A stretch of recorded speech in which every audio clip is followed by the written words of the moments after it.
na ang lahat ng law enforcement agency sa paghanap kay Harry Roque ayon sa PNP. Pero giit ng dating presidential spokesperson na iniugnay ngayon sa mga iligal na pogo, hindi siya magpapaaresto.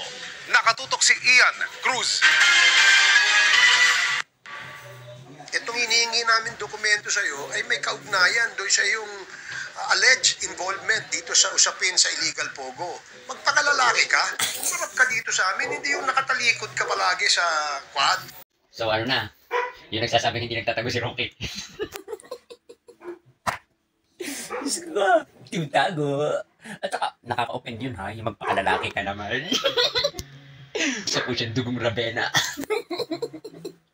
Matapang sa likod ng camera. Inihahandog ng ABS-CBN News. So ano na? Kala ko ba'y napakagaling ni Harry Roque? Bakit yata na-stress na ang lolo niyo?